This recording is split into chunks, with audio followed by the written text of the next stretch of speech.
In today's video, I'm going to dig up my garlic, which has a really bad case of rust. So stick around if you want to see if there are any bulbs down there, or if all I've got is some rusty roots.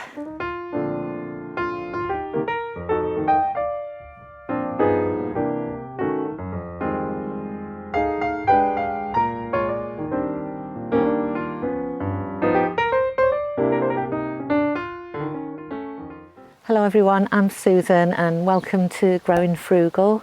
And if you've not been here before, on this channel we're all about learning to live a lower cost life and a simpler life by growing food, by cooking what we grow, and by just learning different ways of saving a little bit of money while having a simpler, more peaceful life. And today I'm going to take you through the harvest of the garlic that I sowed back in the autumn, which you can see on one of my earlier garden tour videos. And unfortunately my garlic has been hit by disease this year and it's covered in rust. And I've been trying to manage it by snipping off the leaves and just trying to keep the bed kind of netted in so that the spores don't fly around all over the rest of my crops. But I had to go away for 2 weeks suddenly and the rust has completely taken over now.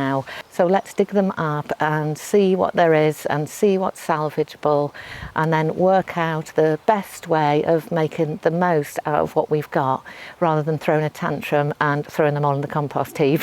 So here it is, we've got 2 rows. Some of them have fallen now. You can see it's so bad. It's gathered as a powdery, dusty, rusty stuff all the way down the stalk, so that might have actually damaged the bulbs as well. Time will tell. And the one thing I would do differently, I think, with the garlic is just spread them out. A bit more spacing might have helped, but I doubt it. It's just one of those things that happens sometimes. So let's see what's underneath.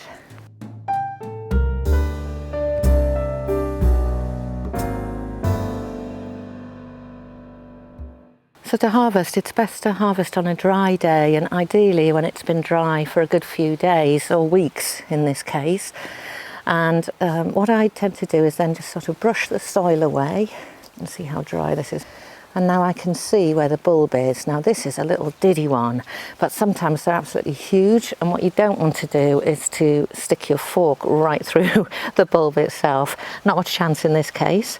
So now I know what its circumference is, I can just dig the fork in and loosen the roots a little. This one's going to come up nice and easy. Sometimes it's much harder than this, especially for big bulbs. So just loosen it a bit, and then we pull it out, and you can see that's a little diddy soft neck garlic.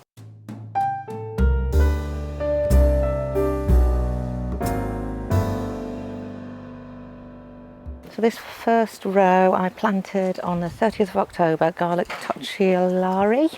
Not sure how to pronounce that actually, now I try to say it out loud. Okay, so let's try this and see what we've got.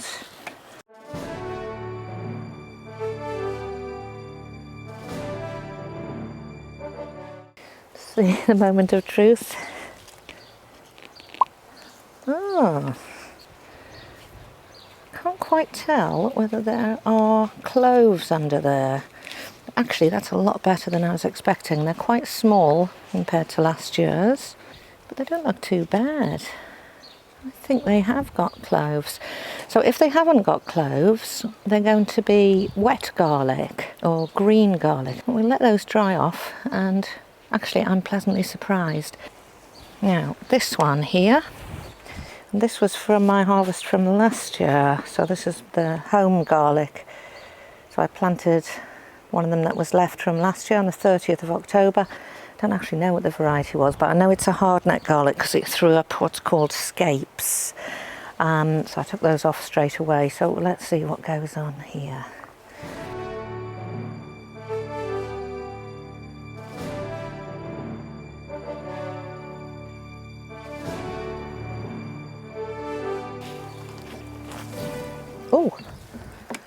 Oh gosh, this has got a very lot of root. Do you know what, those bulbs are pretty big. Let's see it compared to the other one. Yeah, so this one's much bigger. You know what, that is not bad. Let's keep going. So let's try another one of the soft neck. It's nice dry soil at the moment. The one good thing about the drought, making it easy to pull up alliums. Here it comes. A little one, little tinsy one. Well, it's okay. Now this one definitely hasn't got cloves. I don't think. I say definite, I'm not fully sure. Doesn't look like it's got any definition on it at all. Just looks more like an onion. Okay, so let's do the rest.